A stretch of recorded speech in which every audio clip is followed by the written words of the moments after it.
बस काम के भरोसे मत बैठे रहिए कि काम आएगा, पैसे मिलेंगे।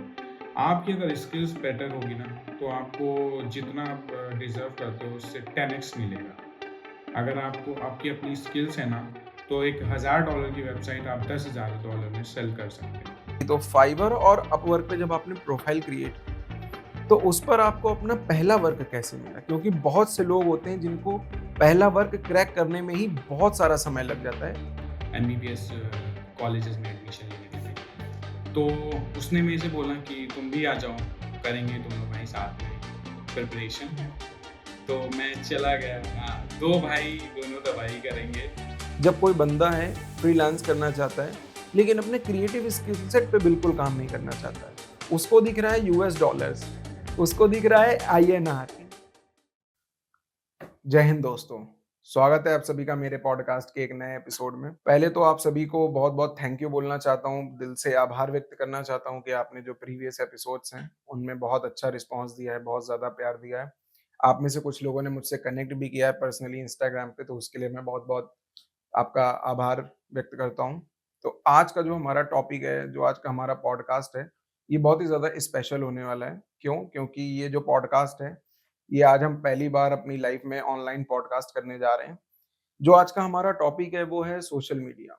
सोशल मीडिया जब हम नाम सुनते हैं, तो कहीं न कहीं बहुत सारी चीज़ें हमारे दिमाग में होती हैं, जो हम देखते हैं, जो हम महसूस करते हैं, जो हम फ़ील करते हैं। कभी कंटेंट क्रिएशन को लेकर के, कभी किसी पर्टिकुलर पोस्ट को लेकर के और जो पूरा एक वर्चुअल वर्ल्ड है सोशल मीडिया पे जो क्रिएट हो रखा है इस समय वर्ल्ड में, अपनी कंट्री में, आज उसी के बारे में बात करेंगे। कुछ लोग कंटेंट का बहुत अच्छा इस्तेमाल करते हैं, कुछ लोग सोशल मीडिया का बहुत अच्छे से इस्तेमाल करते हैं, कुछ लोग इसका मिसयूज़ करते हैं। तो आइए आज हम इसी सोशल मीडिया के एक एक्सपर्ट से मिलने जा रहे हैं, जिनका नाम है आदिल अहमद। हेलो दोस्तों, मेरा नाम आदिल अहमद है। मैं एक सोशल मीडिया मैनेजर और एक कंटेंट क्रिएटर हूँ। मैं लोगों को कंटेंट क्रिएट करने में हेल्प करता हूँ, उनके सोशल मीडिया चैनल्स को मैनेज करने में हेल्प करता हूँ, उनके सोशल मीडिया प्रोफाइल्स को और अच्छा और खूबसूरत बनाता हूँ। उनके इंस्टाग्राम पे, उनके लिंक्डइन पे, उनके यूट्यूब पे क्या कंटेंट जाएगा, उसमें मैं हेल्प करता हूँ। Thank you Adil. तो सबसे पहले मैं आपको बताना चाहूँगा कि मुझे बहुत अच्छा लग रहा है आपसे कन्वर्सेशन स्टार्ट करने में। जो भी आज हम लोग बातचीत करेंगे यहाँ पर सोशल मीडिया से रिलेटेड, जो भी नए लोग हमसे जुड़ते हैं हर वीडियो के थ्रू, एक और नया पॉडकास्ट जब जाएगा, तो लोग जानेंगे बहुत सी ऐसी चीज़ें जो सोशल मीडिया के बारे में उन्हें नहीं पता है।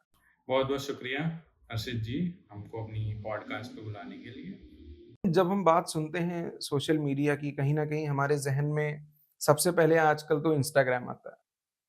उसके बाद इंस्टाग्राम के साथ-साथ यूट्यूब आता है और भी जो भी अदर सोशल मीडिया के प्लेटफ़ॉर्म्स हैं, सोशल ऐप्स हैं, जिस पे कंटेंट क्रिएशन, कंटेंट मेकिंग ये सब चलता है। तो मैं ये जानना चाहूँगा कि यार आपने इतने यंग एज में बैक देन जब आपने बताया कि 4 साल पहले आपने ये स्टार्ट किया था, तो कैसे आपने सोचा कि यार मुझे सोशल मीडिया पे को मैनेज करना है? लाइक आज के टाइम पे कोई भी बंदा आता है तो वो सीधे इंस्टाग्राम ओपन करके कंटेंट क्रिएट करने लगता है। लेकिन उसमें इतना डीप जाना किसी भी सोशल मीडिया प्लेटफ़ॉर्म पे, मैं सिर्फ़ इंस्टाग्राम की ही बात नहीं कर रहा हूँ। तो आपने ये बात कैसे सोची कि मतलब आपकी जर्नी का स्टार्टिंग पॉइंट क्या था? तो वहाँ से थोड़ा डीप में बताइए। तो मेरी जर्नी का स्टार्टिंग पॉइंट था ये कोविड, जैसा कि सब लोग ऑलमोस्ट बहुत सारे लोगों का स्टार्टिंग पॉइंट रहा है ये कोविड का लॉकडाउन। तो लॉकडाउन हुआ था उसका 1-2 महीना हुआ था और मैं ना बहुत ज़्यादा सर्च कर रहा था यूट्यूब पे कि कैसे अर्निंग कर सकते हैं ऑनलाइन। फिर मुझे वहाँ पे एक वीडियो मिली थी एचबीए सर्विसेज़ की, तो उसने मुझे कुछ फाइवर और अपवर्क के बारे में बताया। तो मैंने वहाँ प्रोफ़ाइल बनाई और मैं क्लाइंट्स वगैरह ढूँढने लगा। उस टाइम पे तो कुछ आता नहीं था, तो वर्चुअल असिस्टेंट की सर्विसेज़ देने लगा। तो एक तो क्लाइंट मिले और काम चलने लगा, वर्चुअल असिस्टेंट की सर्विस देने लगा मैं। फिर उसके बाद एक क्लाइंट मिला मुझे यूएस का। उसके पास एजेंसी थी, मार्केटिंग एजेंसी थी और उसने मुझे हायर किया लीड्स वगैरह ढूँढने के लिए। बेसिकली वर्चुअल असिस्टेंट का काम था। बट फिर उसने 2 महीने हम लोग काम किए होंगे, उसके बाद उसने मुझे कंटेंट क्रिएशन, कैनवा से ग्राफ़िक वगैरह बनाना और उसने उसके जो क्लाइंट्स थे, उसका मुझे सोशल मीडिया हैंडल करने को दिया। तो बस वहीं से स्टार्ट हुआ ये सोशल मीडिया और कंटेंट क्रिएशन का मेरा जर्नी और वहीं से मेरे लाइक ऐसे इसको मैंने करियर पाथ चूज़ करने का सोचा मैंने। क्योंकि काफ़ी अच्छा लगता था कंटेंट क्रिएट करते था जब मैं कैनवा पे और मुझे मुझे अब आपसे ये जानना है कि जैसे आपने बताया आपने फाइवर पे प्रोफाइल बनाया, अपवर्क पे प्रोफाइल बनाया, तो ये तो आपने क्रिएट किया। आपको इसकी नॉलेज कहाँ से मिली? जैसे आपने बताया एचबीएस सर्विसेज़ से आपने देखा। तो जैसे एचबीएस सर्विसेज़ वो एक आपका लक था या एक लक फैक्टर था या क्या था कि आपने उनको सर्च किया या कहीं से आप उस इन्फ्लुएंस हुए उस चीज़ के बारे में? तो उसके बारे में थोड़ा डीपली बताइए। हाँ, जैसा मैंने बताया कि मैं बस वो ढूँढ रहा था कि कैसे ऑनलाइन अर्निंग कर सकते हैं। तो उसी से बस ऐसे कुछ सर्च करते-करते एक सजेशन में यूट्यूब पे वीडियोज़ आने लगती है। तो वहीं पे मैंने देखा ये तो बेसिकली आपने जाके पहले सर्च किया कि आपको जो रिक्वायरमेंट थी, अपनी रिक्वायरमेंट के अकॉर्डिंग आपने सर्च किया और आपको वो लकीली वो वीडियो मिला जिससे आप आगे बढ़े। हाँ, वो वीडियो मिला उसके बाद और भी रिलेटेड वीडियो जैसा कि यूट्यूब पे होता है उससे मिलते गए।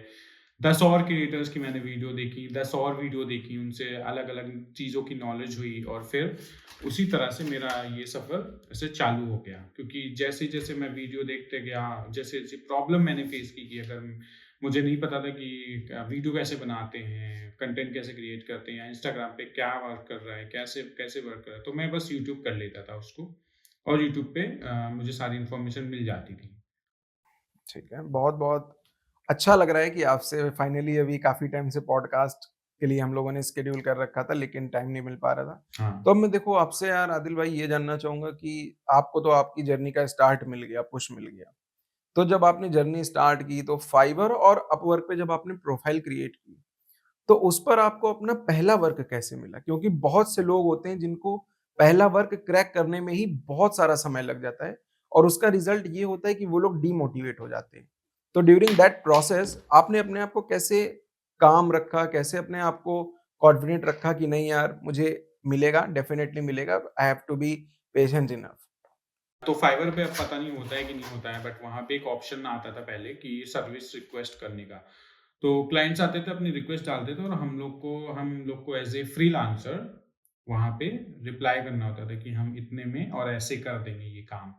तो मुझे पहला क्लाइंट वहीं से मिला था। मैंने रिप्लाई किया था एक कोई तो शेफ़ था किसी रेस्टोरेंट का, उसको मेन्यूज़ अपने क्रिएट करवाने थे। अ, फ़ाइल में बेसिकली उसके पास बहुत सारे मेन्यू थे। मुझे वहाँ उसको एक फ़ाइल में करना था और उसको मेन्यू का डिज़ाइन बना के देना था। तो वहाँ से मुझे पहला क्लाइंट मिला फाइवर से और अपवर्क पे तो अभी भी हम लोग को बिड करना होता है। तो वैसे ही मैंने एक बिड किया था और मुझे पहले ही क्लाइंट वहाँ से मिल गया था। काफ़ी लॉन्ग टर्म क्लाइंट तो ये जो आपको फाइवर पे और अपवर्क पे जो आपने बिड किया उससे आपको क्लाइंट मिला और फाइवर पे आपको शेफ का जो मेन्यू डिजाइन करने को मिला, तो ये जो इसका टाइम ड्यूरेशन था, ये कितना था? मैं तो इस मामले में अपने आप को थोड़ा-सा लकी मानता हूँ, लक फैक्टर मेरे साथ बहुत ज़्यादा था कि मुझे जैसे ही जब मैंने फाइवर का अकाउंट बनाया था, उसके 7 दिन के अंदर मुझे पहला क्लाइंट मिल गया था 7 दिन के और अंदर? 7 दिन के अंदर मुझे पहला क्लाइंट मिल गया था और ये बहुत कम टाइम है, क्योंकि लोगों को महीने-महीने बहुत टाइम स्पेंड करना पड़ता है और लोगों को क्लाइंट नहीं मिलते। तो मैं अपने आप को इसमें लकी मानता हूँ और अपवर्क पे भी बहुत जल्दी क्लाइंट मिल गया था। मुझे लगता है कि सिर्फ़ 20 से 25 दिन हुए होंगे। मेरी प्रोफ़ाइल भी अच्छे से नहीं बनी थी, बस ऊपर-ऊपर का सब कुछ बना के रखा था मैंने और मुझे क्लाइंट मिल गया था। मैंने बिड किया था, तो मुझे क्लाइंट मिल गया था वहाँ से। ठीक है। तो अच्छा जैसे जब हम फाइवर और अपवर्क की बात सुनते हैं, तो जैसे आपके साथ आपने बताया लक फैक्टर था, बट कहीं न कहीं आपके अंदर से भी एक इच्छा थी कि यार मुझे फ्रीलांस करना है, फ्रीलांस की फ़ील्ड में उतरना है। आज के टाइम पे अगर कोई बंदा आता है जो क्रिएट करना चाहता है, अपनी सर्विसेज़ देना चाहता है, क्रिएटिव सर्विसेज़ प्रोवाइड करना चाहता है, उसके लिए सबसे बेस्ट प्लेटफ़ॉर्म क्या है फ्रीलांसिंग के लिए? अभी आज के हिसाब से तो उसके लिए फाइवर और अपवर्क तो अगर वो नया बंदा है, फाइवर और अपवर्क तो बिल्कुल ही अच्छा प्लेटफ़ॉर्म नहीं है। उसके लिए सबसे अच्छा प्लेटफ़ॉर्म है सोशल मीडिया। वो अपना काम दिखाएँ और लोगों को डायरेक्ट रीच करें। ठीक है? सबसे अच्छा प्लेटफ़ॉर्म है इंस्टाग्राम है, लिंक्डइन है, यूट्यूब है। इन इन तीनों पे वो कंटेंट बनाना स्टार्ट करे, जो भी वो सर्विस देता है, video editing, graphic designing, social media marketing, Facebook ads, website designing, कुछ भी वो देता है, तो उसको ना वो शोकेस करना चाहिए अपना वीडियो बना के या फिर स्टोरी टेलिंग कंटेंट बना के या फिर सिर्फ इमेजेस ही डाल के उसको शोकेस करना है तीनों सोशल मीडिया प्रोफाइल्स पे या फिर और भी कर सकता है और वहां से वो क्लाइंट्स ले सकता है। वो डायरेक्ट भी रीच आउट कर सकता है, जैसे कि अगर कोई वेबसाइट की सर्विस दे रहा है, ठीक है, तो वेबसाइट की सर्विस किसको देगा वो? बहुत सारे लोगों को ज़रूरत होती है वेबसाइट, बट उसको सिर्फ रेस्टोरेंट की वेबसाइट बनानी है, ठीक है? तो वो रेस्टोरेंट के ओनर को रेस्टोरेंट्स के पेजेस पे जाके या फिर कहीं गूगल से भी सर्च करके उनको ईमेल या फिर मैसेज कर सकता है। अच्छा, आजकल फ्रीलांसिंग के नाम पर एक चीज़ बहुत ज़्यादा चल रही है जो मैं भी देख रहा हूँ और पिछले काफ़ी टाइम से देख रहा हूँ कि फ्रीलांसिंग की बात सुन के जैसे अभी आपने बताया कि यार लक फैक्टर मैंने सीखा, काम मिल जाता है, 1 हफ्ते में क्लाइंट मिल जाता है। तो जब हम ह्यूमन नेचर की बात करते हैं तो कहीं न कहीं हमारे ज़हन में एक बात आती है कि यार इसको तो 1 हफ्ते में मिल गया, मुझे क्या होगा 1 महीने में मिल जाएगा यार, मुझे 2 महीने में मिल जाएगा। तो लोग इन चीज़ों में ज़्यादा यकीन करते हैं रादर देन कि अपनी जो क्रिएटिव स्किल सेट है, उसको पॉलिश करें। मुझे लगता है वो ज़्यादा फ़ायदेमंद होता है। तो इस पर आप किस इस पर किस तरीके से देखते हो कि जब कोई बंदा है, फ्रीलांस करना चाहता है, लेकिन अपने क्रिएटिव स्किल सेट पे बिल्कुल काम नहीं करना चाहता है। उसको दिख रहा है यूएस डॉलर्स, उसको दिख रहा है आईएनआर, इंडियन करेंसी। मुझे इतना मिलेगा, मुझे उतना मिलेगा क्योंकि बाकियों को उतना मिल रहा है। लेकिन बाकियों का जो क्रिएटिव स्किल सेट है वो बहुत ज़्यादा डिफरेंट है। तो ऐसे लोगों को आप क्या बोलोगे या क्या सजेशन देना चाहोगे? ऐसे लोगों को तो बस मैं यही बोलना चाहता हूँ कि थोड़ा-सा पेशेंस रखिए और अपनी स्किल्स पे ज़्यादा काम करिए। बस काम के भरोसे मत बैठे रहिए कि काम आएगा, पैसे मिलेंगे। आपकी अगर स्किल्स बेटर होगी ना, तो आपको जितना आप डिज़र्व करते हो उससे 10x मिलेगा। अगर आपको आपकी अपनी स्किल्स है ना, तो एक $1000 की वेबसाइट आप $10,000 में सेल कर सकते हैं। आप एक वीडियो का $100 नहीं, आप $1000 ले सकते हैं, अगर आप अपनी स्किल्स पे काम करेंगे और पेशेंस रखेंगे तो।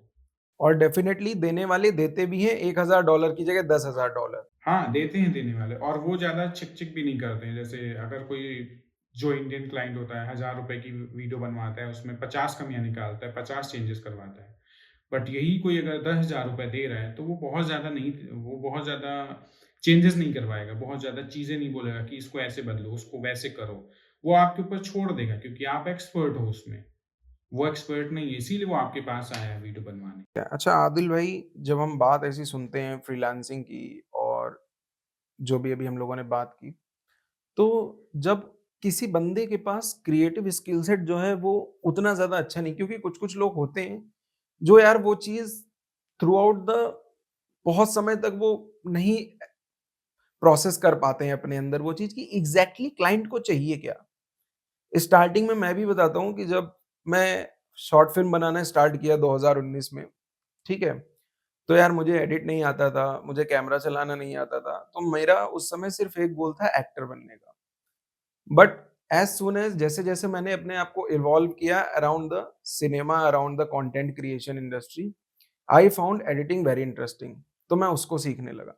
तो जब मैं एडिटिंग सीखने लगा then I got to know कि अरे यार, आपको सिनेमैटोग्राफी भी एक हद तक आनी चाहिए अगर आप खुद का कंटेंट क्रिएट करते हो। और मेरा जो बेसिक एम यही था कि मैं यार खुद का फ़िल्म बनाना चाहता था। तो जब ऐसा बंदा आता है कि मुझे जैसे पता चल गया कि हाँ यार इसमें गलती है, मेरा एडिट शार्प नहीं है, मेरा जो स्किल सेट है वो सही नहीं है, मेरा जो माइंडसेट है वो बहुत ज़्यादा अलग भाग रहा है और मेरी जो स्टोरी है वो अलग भाग रही है, वो कहीं भी मैच नहीं हो रही है। तो एक जब नया बंदा आता है मान लो कोई ग्राफिक डिज़ाइनर, ठीक है? उसको ग्राफिक की कोई भी समझ नहीं है। आजकल यूट्यूब पे मिलियंस ऑफ वीडियोज़ पड़ी हैं ग्राफिक डिज़ाइनिंग को लेकर के। 10 मिनट में ग्राफिक डिज़ाइन सीखें, 15 मिनट में ग्राफिक डिज़ाइन सीखें और लाखों रुपए कमाएँ। तो इस तरीके के नैरेटिव्स को आप किस एंगल से देखते हो? देखिए ये तो उस बंदे के स्किल सेट पे डिपेंड करता है और इसकी क्रिएटिविटी पे डिपेंड करता है कि वो ग्राफिक क्लाइंट के हिसाब से बना पाता है कि नहीं, और क्लाइंट के ब्रीफ पे भी डिपेंड करता है ये चीज़ कि वो कितना अच्छा अपना ब्रीफ दे पा रहा है जो उसको चाहिए क्लाइंट को, वो कितने अच्छे से समझा पा रहा है जो ग्राफिक डिज़ाइनर है उसको, और वही ग्राफिक डिज़ाइनर वो कितने अच्छे से समझ पा रहा है क्लाइंट के ब्रीफ को। जैसा कि आपने वीडियो एडिटिंग और ग्राफिक डिज़ाइनिंग की बात की। तो ग्राफिक डिज़ाइनिंग में बहुत सारी अलग-अलग वो फ़ील्ड होती हैं कि कोई किस टाइप का ग्राफिक बनाता है, कोई किस टाइप का ग्राफिक बनाता है। अब अगर कोई एक जो कि यूआई यूएक्स का ग्राफिक डिज़ाइनर है, यूआई यूएक्स बनाता है, आप उससे ये नहीं बोल सकते कि जाके कि आप सोशल मीडिया का ग्राफिक बना दो। डेफ़िनेटली वो बना देगा, लेकिन वो उतना अच्छा नहीं बना पाएगा जो एक सोशल मीडिया ग्राफिक डिज़ाइनर बनाएगा। उतना प्रिसाइज़ नहीं होगा, उतना डिटेलिंग उसकी अच्छी नहीं होगी। बनाने को तो कोई भी बना देगा। तो ये डिपेंड करता है कि क्लाइंट और ग्राफिक डिज़ाइनर दोनों पे डिपेंड करता है कि दोनों कितना एक-दूसरे की ज़रूरत को समझ पा रहे हैं। हुँ। अच्छा, अब आपसे मैं एक थोड़ा-सा पर्सनल क्वेश्चन पूछना चाहता हूँ कि जब आपको फाइवर और अपवर्क पे पहली बार क्लाइंट मिला था, इफ यू आर कंफर्टेबल तो आप बता देना। एग्ज़ैक्ट नंबर्स मत बताना या कुछ ऐसा बता देना कि जब आपको पहला जो पेमेंट मिला था, चाहे वो फाइवर का हो, चाहे वो अपवर्क का हो, तो उससे आप कितना सैटिस्फाई थे या आप उससे कितना ज़्यादा सरप्राइज़्ड थे? और अगर वो पेमेंट का नंबर बता सकते हो तो और भी अच्छी चीज़ है या किसी और चीज़ में कन्वर्ट करके भी उसे बता सकते हो। नहीं, नहीं, कोई ऐसा इश्यू नहीं है बताने में। तो आपने बोला सैटिस्फैक्शन कितना था, तो भाई सैटिस्फाई तो बहुत था। फर्स्ट टाइम मैंने ऑनलाइन इनकम की थी, ठीक है? बहुत ज़्यादा काम नहीं किया था, चीज़ें कुछ नहीं आती थी और फिर भी पैसे मिले थे। तो पहला जो मैंने वो मेन्यू वाला आपको क्लाइंट बताया, जो शेफ़ था, रेस्टोरेंट का ओनर था या फिर शेफ़ था, ये मुझे ध्यान नहीं है, बट उसने मेन्यू बनवाया था। तो उसने मुझे $22 का प्रोजेक्ट दिया था, 2 दिन दिए थे और उसने साथ-साथ उसने मुझे टिप भी दिया था, तो टोटल वो $40 का ऑर्डर बन गया था। ठीक है, तो पहला क्लाइंट तो मेरा $40 का था। अब $40 उस टाइम पे जहाँ तक मुझे याद आ रहा है, मुझे ना 66 में डॉलर पड़ा था। That's nice. हाँ, तो 66 या 70 में डॉलर पड़ा था मुझे, ध्यान नहीं है अच्छे से। मतलब अराउंड 2500 आईएनआर में आपको मिल गया था। 2500 आईएनआर 2 सिर्फ़ 2 दिन में, और इतना बहुत ज़्यादा कुछ काम नहीं था। ये तो आपने देखो यार बहुत सही बात बोली है कि जब कभी पहली पेमेंट मिलती है, चाहे फ्रीलांस जॉब हो या फिर परमानेंट जॉब हो, उसकी खुशी, उसकी हैप्पीनेस अलग ही होती है।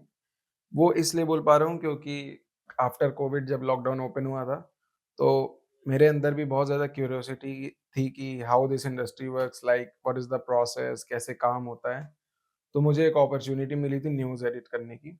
सो मैंने वहाँ पर 6 महीने काम किया था और मेरा जो एडिटिंग का जो जर्नी था, स्टार्ट वहीं से हुआ। जो मुझे मज़ा आने लगा था एडिट करने में, वो वहीं से होने लगा क्योंकि धीरे-धीरे एडिटिंग के फिर आप इतना डीप एस्पेक्ट्स में घुसते जाते हो कि आपको फिर बहुत अंदर से ही अच्छा लगने लगता है। तो थैंक गॉड कि एक मेरे साथ भी वो चीज़ हुई कि मुझे अच्छा लगा, अपॉर्च्युनिटी मिली बैक देन जिससे कि आज मैं यहाँ पर हूँ और हम लोग ये बात कर पा रहे हैं। तो अच्छा आदिल भाई, अब मुझे देखो यार, फ्रीलांसिंग की बात जब हो रही है, सोशल मीडिया की बात हो रही है, अब मैं थोड़ा-सा बात इस पे करना चाहूँगा कि जब लोग फ्रीलांसिंग सुनते हैं कि जैसे मैंने अभी बोला कि भाई मैं आप क्या करते हो? मैं यार फ्रीलांसिंग करता हूँ। तो लोगों को कहीं न कहीं एक इतना ज़्यादा लोगों को मिसगाइड किया जा रहा है through social media and through internet कि यार सोच फ्रीलांसिंग में यार कुछ है नहीं यार। मतलब स्पेशली अपनी कंट्री में। यार फ्रीलांसिंग में क्या है? कुछ नहीं है। आपको बार-बार कोल्ड ईमेल्स भेजने हैं, आपको बिड्स करनी है अपवर्क पे, फाइवर पे आपको कंटिन्यूअस ऑनलाइन बैठना है या और भी जो ऐप हैं, आपको फेसबुक पे, आपको इंस्टा पे, आपको यूट्यूब पे सबको मैसेज करना है अलग-अलग प्रोसेस के थ्रू। तो ये बहुत ज़्यादा टफ हो जाता है उन लोगों के लिए जो बहुत ज़्यादा शार्प माइंडेड नहीं है। तो ऐसा जो एक बच्चा है या ऐसा जो पर्सन है, वो किस तरह से अपनी इस फ्रीलांसिंग की जर्नी को स्टार्ट करे यार? तो मुझे इस पे थोड़ा बताओ भाई। तो ऐसा बच्चा जो एक जो ज़्यादा शार्प माइंडेड नहीं है, आपने बोला, उसके लिए तो हाँ जी, नहीं है। उसके लिए तो मैं ये सजेस्ट करूँगा कि वो ना एक पहले एजेंसी में काम करे। स्टार्ट वो एजेंसी से करे, ताकि वो थोड़ा शार्प हो पाए। एजेंसी में क्या होता है कि फ्रीलांसिंग एजेंसी जो होती हैं, वो क्लाइंट्स लाती हैं और आपको हायर करती हैं as a person, as a in office job करने के लिए। वो रिमोट भी हो सकता है और इन ऑफिस भी हो सकता है, ऑफलाइन जॉब भी हो सकती है। तो आप वहाँ पे जॉब करें, जो कि बहुत अच्छे से नहीं जानता है, उसके लिए बता रहा हूँ सिर्फ़ मैं। तो वहाँ पे जॉब करें, वहाँ पे सीखें कि कैसे ये लोग क्लाइंट ला रहे हैं और कैसे ये लोग क्लाइंट के साथ कम्युनिकेशन कर रहे हैं, कैसे ये क्लाइंट को डिलिवरेबल्स जो होते हैं, जो भी सर्विसेज़ के डिलिवरेबल्स होते हैं, वो कैसे वो प्रोवाइड कर रहे हैं। तो पहले ना उसको थोड़े दिन जॉब करना चाहिए, 6 महीना, 1 साल, वहाँ पे जॉब करके वो सीखे, लोगों से सीखे, आस-पास के लोगों से कम्युनिकेशन स्किल्स बिल्ड करे और इन्हीं के साथ उसकी स्किल्स भी शार्प होती जाएँगी, उसका माइंड भी शार्प होता जाएगा, ठीक है?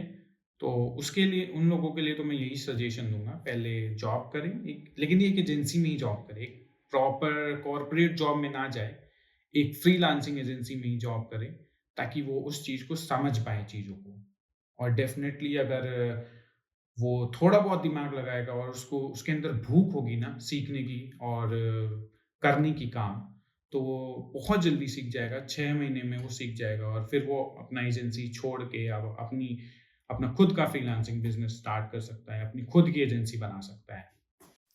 अच्छा आदिल भाई, ये बताओ जैसे आपसे अगर कोई पूछता है, या चलो मैं ही पूछता हूँ कि आदिल भाई मुझे एक बेस्ट आइडिया या बेस्ट तरीका बताओ किसी भी क्लाइंट को अप्रोच करने का। तो भाई क्या बोलोगे? क्या बेस्ट सजेशन दोगे कि हम उससे वन टू वन कॉन्टैक्ट करें? डायरेक्ट सीधे अपने काम का पोर्टफोलियो भेज, कुछ लोग बहुत ज़्यादा डेस्परेट होते हैं काम के लिए। Sir sir I am a video editor, sir I am a graphic designer, they just went on. तो आपके हिसाब से भाई क्या अच्छा एक डिसेंट प्रोसेस है जो आप सजेस्ट करोगे बीइंग सोशल मीडिया मैनेजर? सो बहुत ज़्यादा अच्छा लगेगा ये बात जानकर। देखिए इसके कई तरीके हो सकते हैं। मैं बहुत सारे तरीकों पहले बता देता हूँ आपको। सबसे पहला तो होता है कि आप डायरेक्ट सोशल मीडिया चैनल्स पे आउटरीच करें, डायरेक्ट मैसेज करें, ठीक है? दूसरा हो सकता है आप किसी का कोल्ड ईमेल ढूँढ के उसको कोल्ड ईमेल करें, ठीक है? और और भी और तरीका ये हो सकता है कि अ आप अपना कंटेंट बनाएँ और लोग खुद आपके पास आएँ। या फिर ये भी तरीका हो सकता है कि आप किसी की बस हेल्प करने जाएँ।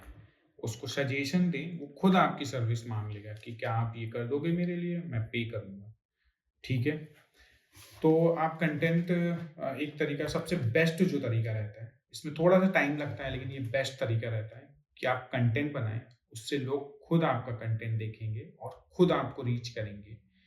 ठीक है? कि मेरे लिए भी ये कर दोगे क्या? या फिर ये वेबसाइट बनाने का, ये वीडियो बनाने का क्या चार्ज करते हो? इसको इनबाउंड लीड्स बोलते हैं, लोग खुद आपके पास आते हैं। और जो आउटबाउंड लीड्स होती हैं, वो होती हैं आपको जिनको अप्रोच करते हैं। इंस्टाग्राम पे, ट्विटर पे, लिंक्डइन पे आप अप्रोच करिए कि देखिए आपकी वेबसाइट खराब है या उसको ये नहीं बोलिए कि खराब है, उसको ये बोलिए आपकी वेबसाइट अच्छी है लेकिन इसमें और भी चेंजेस आ सकते हैं ताकि आप और अपनी चीज़ को, अपने प्रोडक्ट को, अपनी सर्विस को सेल कर सकते हैं।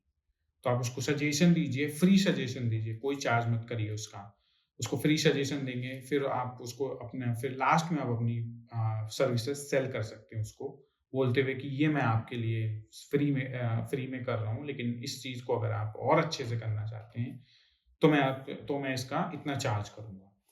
बट कहीं न कहीं उसको ये भी ध्यान रखना चाहिए अपने माइंड में कि यार जब हम किसी भी क्लाइंट को एक्स वाई जेड क्लाइंट को अप्रोच कर रहे हैं किसी भी सर्विस के लिए, चाहे वो ग्राफिक हो, चाहे वो वीडियो एडिट हो, चाहे वो कंटेंट राइटिंग हो, कुछ भी हो एक्स वाई जेड, तो उसका जो स्किल है, वो उस लेवल को मैच करना चाहिए। क्योंकि जो आप बातें लिखते हो, वो सामने वाला पढ़ता किसी और तरीके से है।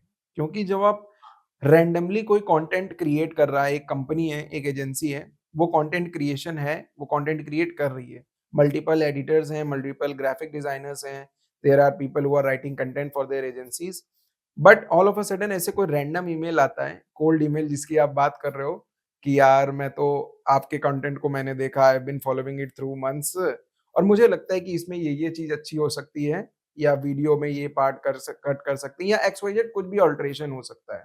मैं और बेहतर कर सकता हूँ।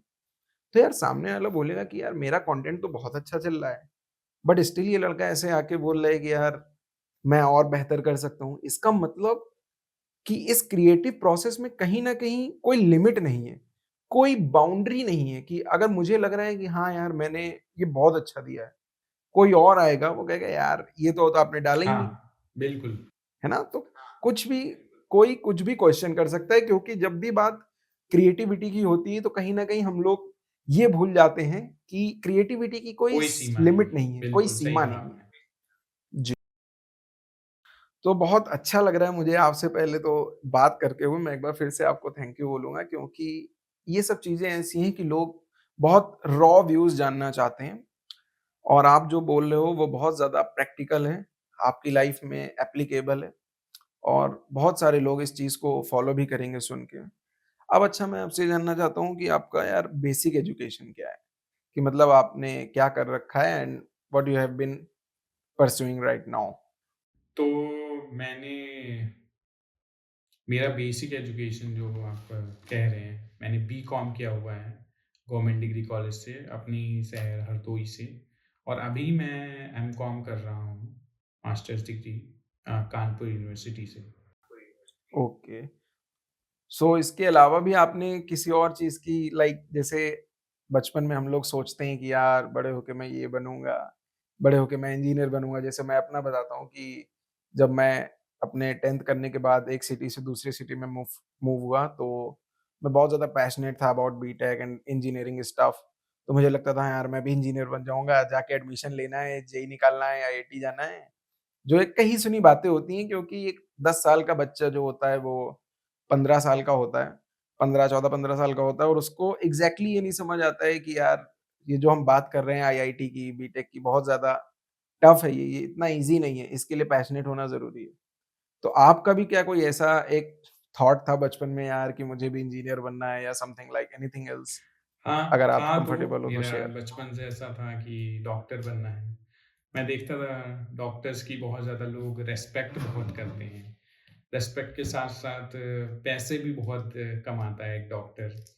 और प्लस घर में भी ऐसा बोला जाता था कि सब लोग बोलते थे अम्मी, पापा या फिर बुआ, चाचू कि डॉक्टर बनना चाहिए तुम्हें, डॉक्टर बनना चाहिए। तो सो आपने कुछ किया डॉक्टर बनने के लिए? हाँ, मतलब मेरे अंदर भी था कि कुछ तो अच्छा करना है। और उस टाइम पे डॉक्टर ही सबसे अच्छा लगता था। लोग ना बहुत ज़्यादा सर, जी, जी करके बात करते थे। और आपको पता ही है हमारे देश में डॉक्टर्स को क्या बिल्कुल भगवान की तरह मानते हैं, है ना? बिल्कुल, तो बिल्कुल। डॉक्टर एक ऐसी उपाधि है, डॉक्टर एक ऐसी चीज़ है, कहीं न कहीं भगवान के बाद, या कुछ लोग भगवान के बराबर ही डॉक्टर को पूजते हैं। क्योंकि कोई एक ऐसी सिचुएशन जहाँ पर एक इंसान अपनी आखिरी साँसें गिन रहा है, और एक डॉक्टर ही है उसे जो मौत के मुँह से बाहर लेकर आता है। बिल्कुल, तो तो मुझे यही मुझे लगता है कि ये बहुत अच्छा आपने सोचा था। तो आप क्या इसके लिए आपने कुछ किया था आगे, कुछ कोर्स किया था, कुछ कोचिंग किया था अगर डिटेल में? हाँ, हाँ, बिल्कुल, बिल्कुल। तो डॉक्टर बनना था इसीलिए मैंने 10th के बाद 11th में बायो चूज़ किया था। और उसके बाद 11th में ही मैं एक हमारा मित्र है, एक हमारा दोस्त है मोहम्मद अकरम। तो वो मोहम्मद अकरम, वो ओके। पहले गया था कोटा, उसको तो शुरू से ही बनना था डॉक्टर, ठीक है? तो वो गया था कोटा नीट की कोचिंग करने, जैसा कि नीट अभी हमारा नीट एग्ज़ाम होता है जो एमबीबीएस कॉलेजेस में एडमिशन लेने के लिए। तो उसने मेरे से बोला कि तुम भी आ जाओ, करेंगे दोनों भाई साथ में प्रिपरेशन। तो मैं 2 चला भाई गया। दोनों हाँ, तबाही, 2 वही भाई वाली दोनों बात। तबाही करेंगे कोटा में जाके। और मैं भी गया फिर उसके साथ नीट की कोचिंग करने। मैं उसके साथ ही रहता था पहले, 1 साल मैं उसके साथ रहा था। नीट की कोचिंग वगैरह की। तो 2 साल की कोचिंग थी 11th और 12th। 1 साल तो मैंने बहुत अच्छे से पढ़ा था। बिल्कुल बहुत कम होगा कि मैंने क्लासेस ड्रॉप की हों। एक एक मुझे याद है सिर्फ़ मैंने एक क्लास ड्रॉप की थी फर्स्ट ईयर में 11th में। और सारे एग्ज़ाम्स देता था मैं, सारी क्लासेस अटेंड करता था, रिविज़न्स करता था, डाउट सेशन होते हैं वो भी जाता था, अटेंड करता था मैं। टीचर से बहुत ज़्यादा क्वेश्चन करता था। बट फिर भी कहीं न कहीं एग्ज़ाम्स में ना जो टेस्ट वगैरह हो रहे थे हर मंथ उसमें नंबर नहीं आते थे।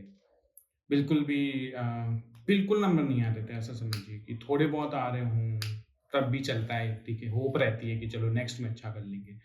लेकिन नंबर नहीं आ रहे थे। उसका एक कारण ये हो सकता है कि मेरी केमिस्ट्री बहुत वीक थी। मुझे केमिस्ट्री बहुत ज़्यादा समझ नहीं आती थी, ऑर्गेनिक केमिस्ट्री तो वैसे भी लोगों को समझ नहीं आती, स्टूडेंट्स को। और मुझे तो बिल्कुल नहीं आती थी। केमिस्ट्री में तो समझ लीजिए बिल्कुल नंबर ही नहीं आते थे। तो जैसा मैंने बताया फर्स्ट ईयर बिल्कुल नहीं मैंने अच्छे से पढ़ाई की, बिल्कुल ड्रॉप वगैरह क्लासेस नहीं की। बट सेकंड ईयर में 12th में इतना मैंने ध्यान नहीं दिया। उस टाइम फिर मैंने सोच लिया, पहले 2 मंथ मैं कोचिंग गया और मुझे बिल्कुल कुछ समझ नहीं आया।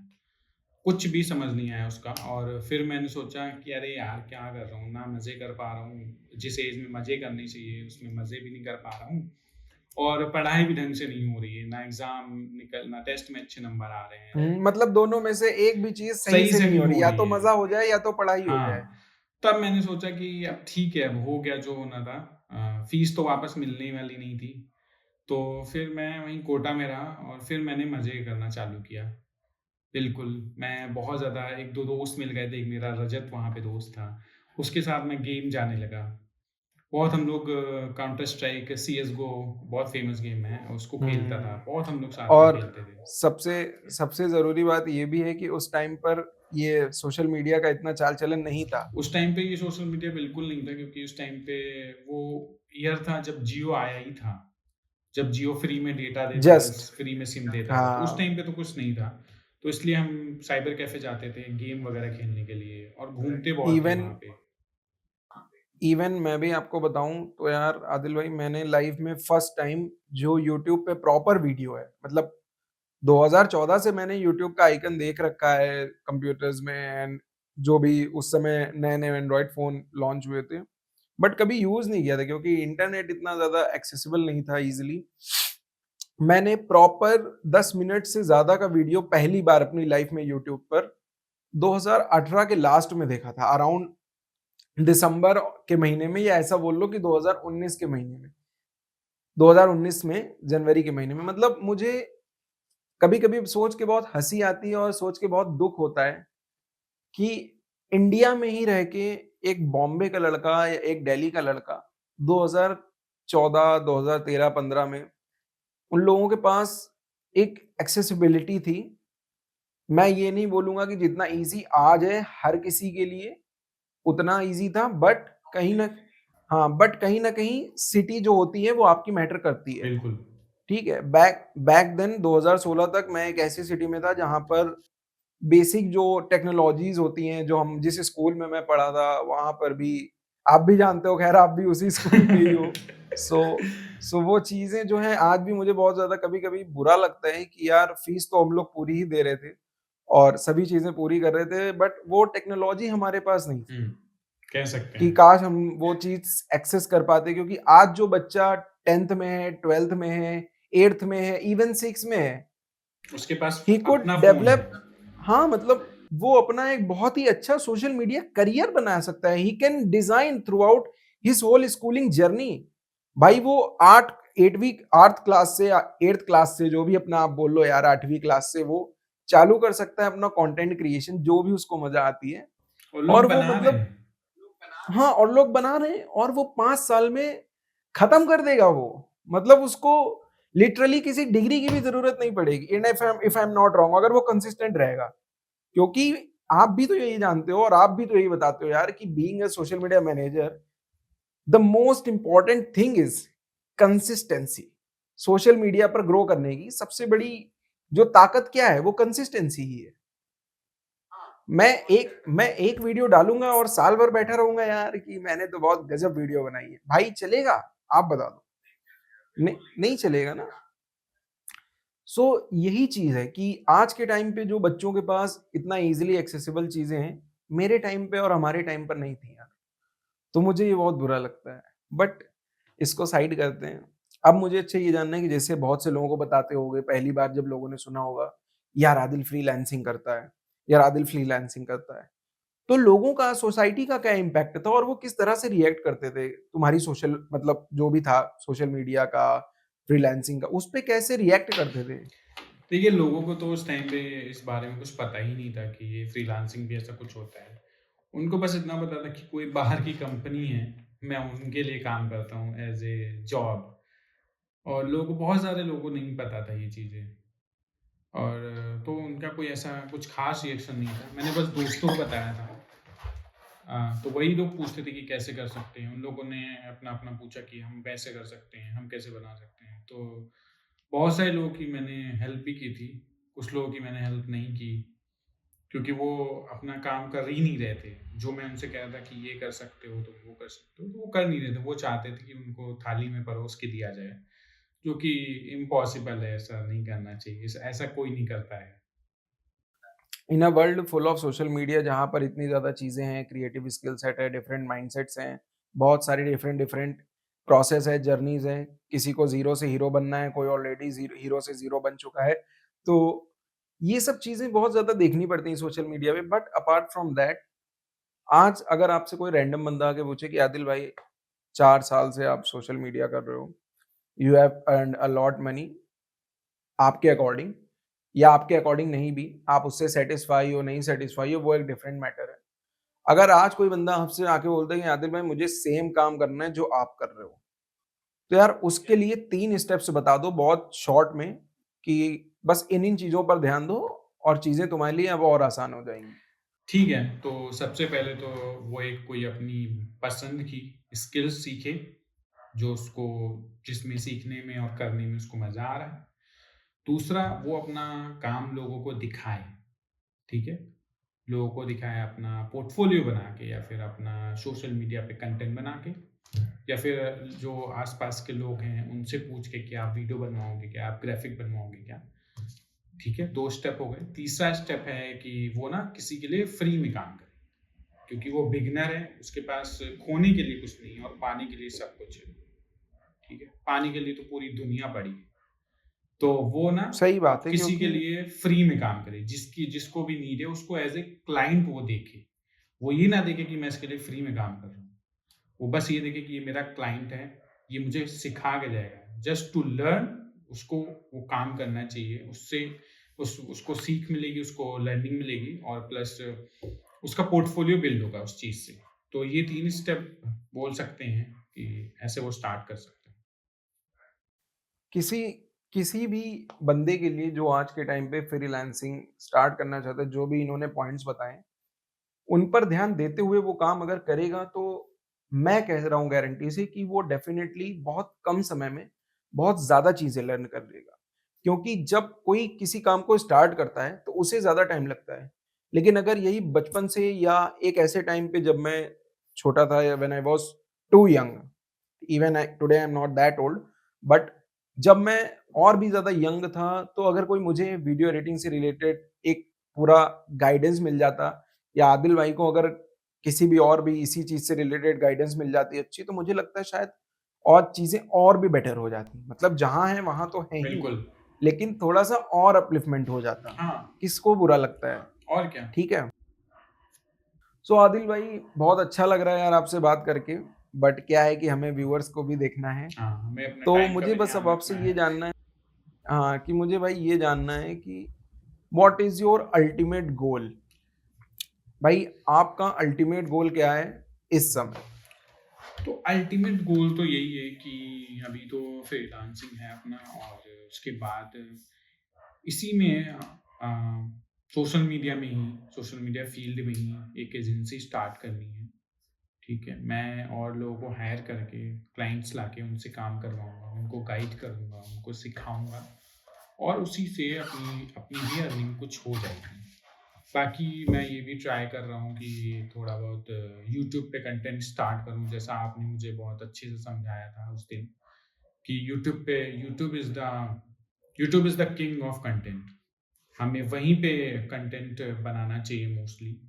तो मैं वो ट्राई करूँगा कि मैं लोगों की हेल्प कर पाऊँ अपने कंटेंट से, तो कोशिश करूँगा मैं वहीं। बिल्कुल, क्योंकि मैंने ये बात इसलिए बोली थी और हमारे व्यूअर्स को भी आज मैं ये बात इसलिए बोलूँगा, क्योंकि आप इंस्टाग्राम हो, चाहे फ़ेसबुक हो, चाहे यूट्यूब हो, यूट्यूब आज के टाइम पे आपको डायरेक्ट इनकम देता है बिना किसी थर्ड पार्टी को इन्वॉल्व करे हुए।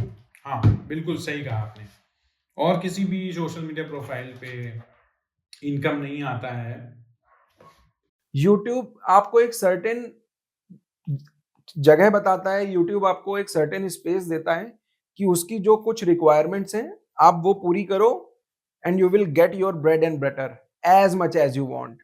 You just have to create, you have to just make videos continuously and try to be that creative, try to be that creative कि अगर हाँ कोई देखे तो वो ये मत बोले कि यार 5 सेकंड में ही आपकी वीडियो वो स्किप ना कर दे, चाहे वो शॉर्ट फॉर्म कंटेंट हो, चाहे वो लॉन्ग फॉर्म कंटेंट हो।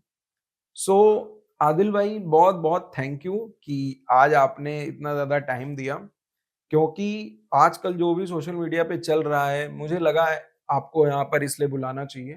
क्योंकि यार मैं भी एक ऐसा पर्सन हूँ जो सुबह-शाम सोशल मीडिया में बहुत ज़्यादा इन्वॉल्व रहता हूँ।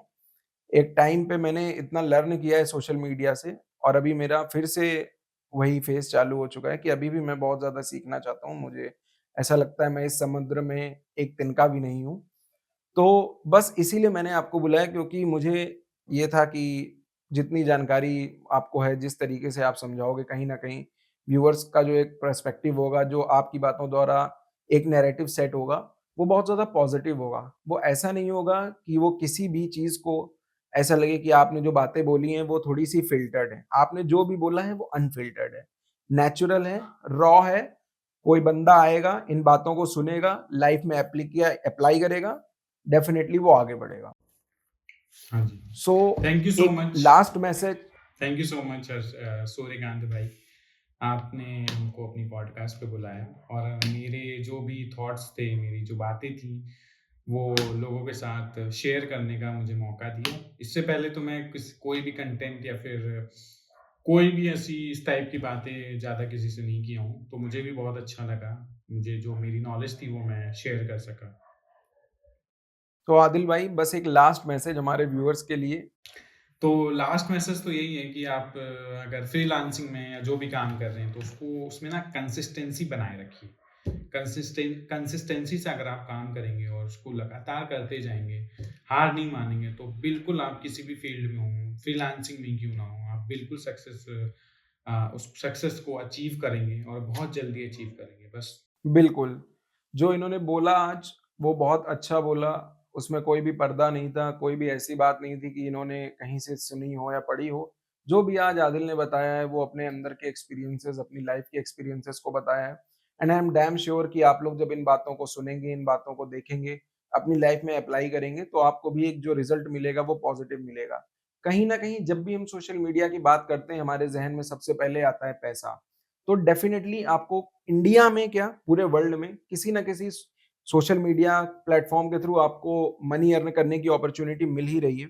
बट आपको साथ ही साथ ये देखना है कि आप किस चीज़ में सबसे ज़्यादा कंसिस्टेंट हो। आपकी कंसिस्टेंसी ही आपकी सक्सेस की सबसे बड़ी पावर है, सबसे बड़ी कड़ी है। जैसे कहते हैं ना कि सफलता की कड़ी जो है वो मेहनत है। मेहनत करने से, हार्ड वर्क करने से ही सफलता मिलती है। तो ऐसे ही कंटेंट क्रिएशन की जर्नी में, कंटेंट क्रिएशन में, सोशल मीडिया में अगर आप बहुत ज़्यादा आगे बढ़ना चाहते हैं, तो सबसे पहले अपना साथी बनाइए कंसिस्टेंसी को। अगर आप कंसिस्टेंट रहेंगे, तो आपका कंटेंट भी कंसिस्टेंट रहेगा। तो बस भाई बहुत-बहुत शुक्रिया आदिल भाई कि आपने समय निकाला और मैं अपने व्यूअर्स से वादा करता हूँ कि एक दिन बहुत जल्दी हम लोग साथ बैठकर एक बहुत अच्छे विषय पर, एक बहुत अच्छे टॉपिक पर हम लोग डिबेट करेंगे और चर्चा करेंगे। तो तब तक के लिए आप सभी लोग अपना ध्यान रखिए। इस पॉडकास्ट का जो भी सेक्शन आपको अच्छा लगा हो, वो कमेंट में मेंशन करिएगा। आदिल भाई द्वारा बताई गई जितनी भी बातें हैं, उन सभी को आप अपनी लाइफ में अप्लाई करिए, एक बहुत पॉजिटिव रिजल्ट निकलेगा। इनका पर्सनल आईडी, इनका सोशल मीडिया लिंक मैं डिस्क्रिप्शन में मेंशन कर दूँगा। आप इनसे पर्सनली जुड़ना चाहते हैं, इनसे डायरेक्ट सलाह लेना चाहते हैं, कोई भी एडवाइस लेना चाहते हैं, तो ये हमेशा अवेलेबल रहेंगे। मैं इनका लिंक डिस्क्रिप्शन में दे दूँगा। तब तक के लिए आप रेस्ट करिए, आराम से अपनी लाइफ में पॉजिटिविटी स्प्रेड करिए, सोसाइटी में पॉजिटिविटी स्प्रेड करिए। मिलते हैं आपसे नेक्स्ट एपिसोड में। तब तक के लिए जय हिंद। जय हिंद।